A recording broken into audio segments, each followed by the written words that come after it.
कह रहा है? गंगा मैया गंगा पुत्रों का पांव धुलने के लिए आती है। वो बात सही है। गंगा के पुत्र सीधे स्वर्ग जाते हैं।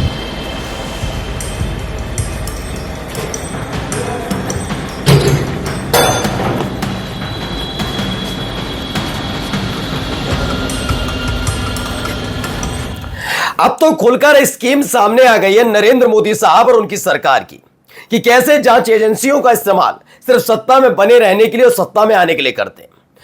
सोचिए, एक दिल्ली सरकार यानी अरविंद केजरीवाल की सरकार जब दिल्ली में थी, उनके एक मंत्री को भ्रष्टाचार के गंभीर आरोपों में 2022 में गिरफ्तार कर लिया जाता है। तकरीबन 2 साल 2.5 साल तक वो जेल में रहते हैं 2024 तक, और 2024 में वो भी जमानत पर बाहर आते हैं। इस बीच दिल्ली में चुनाव होते हैं और भारतीय जनता पार्टी एक के बाद एक भ्रष्टाचार के आरोप लगा लगा कर दिल्ली की सरकार जनता को भ्रमित करती है और सत्ता में आ जाती है। वो बात अलग है कि दिल्ली की जनता परेशान चल रही है। अब ताजा तरीन मामला सामने आया है कि कोर्ट से बरी कर दिया है अरविंद केजरीवाल के उसी मंत्री को जिन पर भ्रष्टाचार का आरोप लगाकर 2.5 साल जेल में रखा था। यह चरित्र है बीजेपी का। अभी चरित्र और दिखाऊंगा। बीजेपी शासित एक राज्य में सरकारी खर्रा सामने आया है जिसमें साफ तौर पर एक्शन लेना होगा तमाम डीएम को। किन किन पर? यादवों पर और मुसलमानों पर। जैसे ये बात निकल कर आई कि बंद कमरे में हो रही बातचीत को अधिकारी ने सबके सामने ला दिया तो हाय तौबा मच गई, अधिकारी को निलंबित कर दिया। वो बात अलग थी कि इससे पहले जब अखिलेश यादव थे तो इस देश की मीडिया अखिलेश यादव को हर चीज के लिए जिम्मेदार ठहराती थी, लेकिन अब सिर्फ अधिकारी जिम्मेदार है। कई और महत्वपूर्ण खबरें भी आपको दिखाऊंगा इसी के साथ साथ कि कैसे एक व्यक्ति बार बार, सबसे घिनौना व्यक्ति है, घिनौना आरोप है बच्चियों के साथ दरिंदगी का, वो आराम से बीजेपी शासित राज्य में एक के बाद एक ये 14वीं बार है जब वो पैरोल पर बाहर आया है। वैसे तो बीजेपी को जब जब उसकी जरूरत पड़ी बाहर आता रहा वो, ये तमाम हुई। और दिखाऊंगा मुख्तार अंसारी के दूसरे बेटे के खिलाफ क्या आरोप लगाकर उसे जेल में ठूसा गया है। नमस्कार, मैं हूं प्रज्वल गौतम और आप देख रहे हैं the live TV. The live TV, सच सबसे आगे।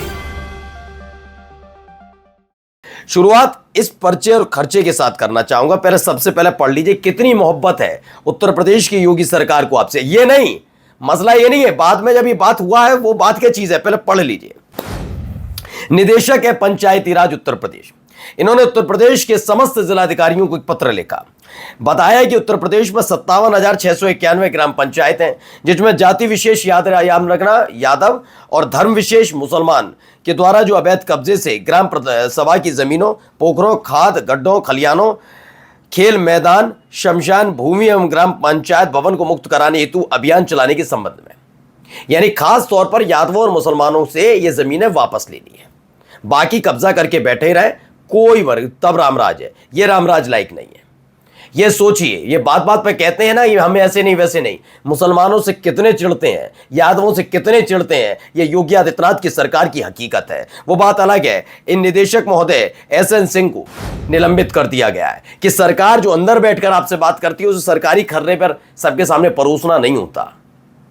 सोचिए, योगी आदित्यनाथ की सरकार और खुद योगी आदित्यनाथ की मंशा क्या रहोगी। एक अधिकारी ने ये बात लिखी है तो सोच समझ कर लिखी होगी। क्या रही है? अब आइए, ये है, देखिए एक बात लिखी जाती है, सही बात है। पहले आज तक क्या लिखता था, उल्टा अखिलेश मीडिया को डांटे, यूपी में जंगल राज, रेप प्रदेश, ओहो कहां है किताब सरकार तो जवाब। अब नहीं लिखा जाएगा बाबा का बिगड़ैल अधिकारी, या फिर बाबा का लिखा जाए ना योगी का तानाशाही फरमान, इस तरीके से लिखिए। योगी को मुसलमानों से क्या प्यार, लिखिए ना ये सारी चीजें। क्यों लिखने में डर लगता है?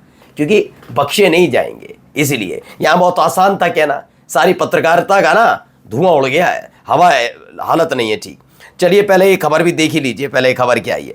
आम आदमी पार्टी के नेता सत्येंद्र जैन के खिलाफ सीबीआई को नहीं मिला सबूत, दिल्ली की अदालत ने बंद किया केस। 2022 से लगातार यह मसला चल रहा था। दिल्ली के पूर्व मंत्री सत्येंद्र जैन को राउज एवेन्यू कोर्ट ने बड़ी राहत दी। उनके खिलाफ चल रहे भ्रष्टाचार के एक मामले को कोर्ट ने सोमवार को बंद कर दिया।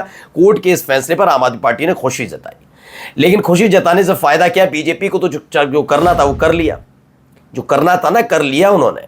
यही आरोप लगा लगा कर याद करिए 2014 में क्या किया।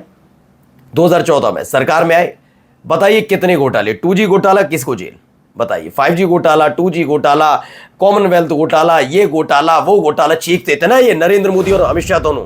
क्या हुआ? कुछ निकला? नहीं। ये हमेशा झूठ और मक्कारी की बुनियाद पर, झूठ और मक्कारी की बुनियाद पर सरकार रखते हैं, चलाते हैं।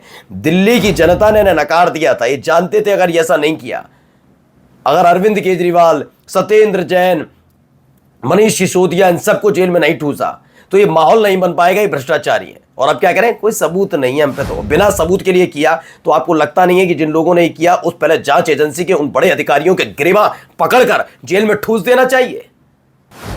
आपने लोकतंत्र का मजाक बनाया, इस देश की सीबीआई ने लोकतंत्र का मजाक बनाया है। आप पर सबूत नहीं मिले 2.5-3 साल बाद और या सत्ता बदल जाती है, आप चरित्र हनन करते हैं, आप छवि हनन करते हैं। सीबीआई के अधिकारी बिक गए हैं क्या? शर्म नहीं आई?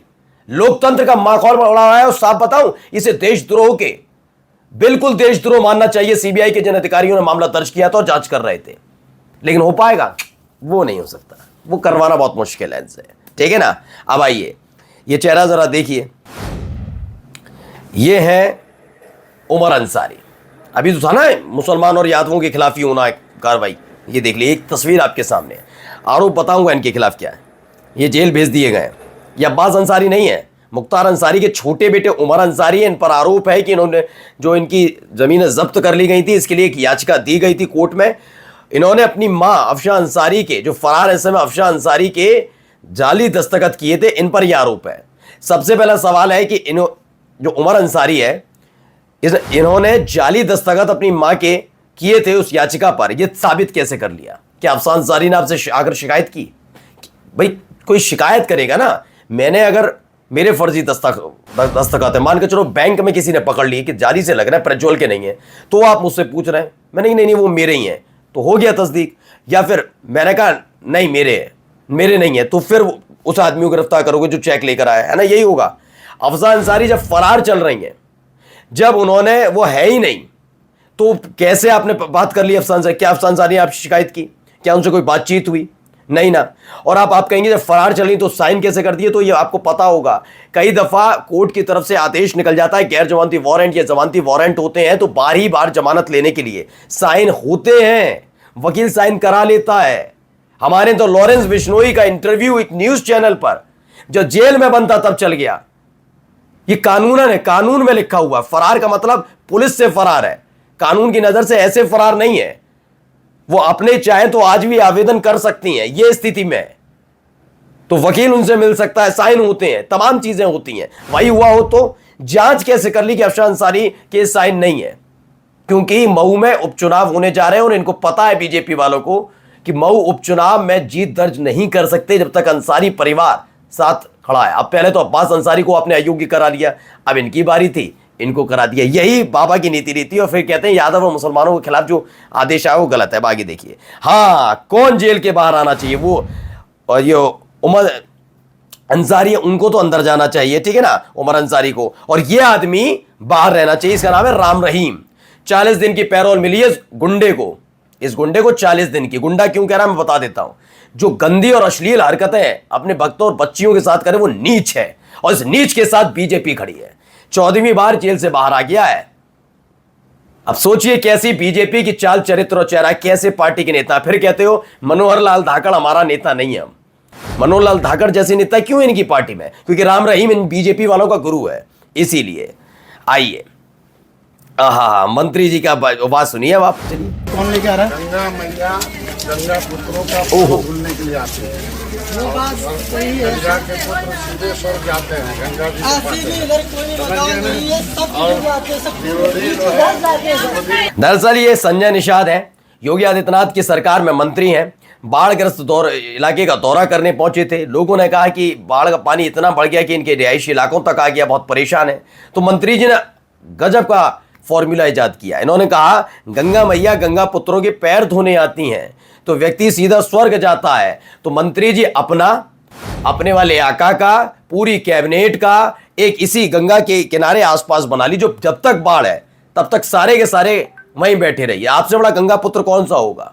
आइए ना, ये गंगा पुत्र वाली कहानी बस गरीबों को सुनाइए ये असली नेता होते, शर्म नहीं है। वैसे निषाद, संजय निषाद गरीबों का बेटा बनकर कहानी सुनाएंगे। और देखिए जमीनों पर कब्जा किया जा रहा है, कहा जा रहा है, सुन लीजिए। जो राहुल गांधी ने कहा था वही दोहराया जा रहा है। दूसरी तरफ उत्तर से चीन अपना अतिक्रमण बढ़ाए जा रहा है दशकों से, और हाल के सालों में तो हद से ज्यादा, और ये भी छुपाया जा रहा। सोचिए, राहुल गांधी ने यही बात कही थी। कोर्ट ने ये तो कहा कि आप जब बोलते हैं तो थोड़ा संभल कर बोलिए, लेकिन हकीकत तो है कि देखिए वहीं के रहने वाले हैं सोनम वांगचुक, वो बता रहे हैं कि ऐसा है। मान लीजिए। नमस्कार। द लाइव टीवी, सच सबसे आगे।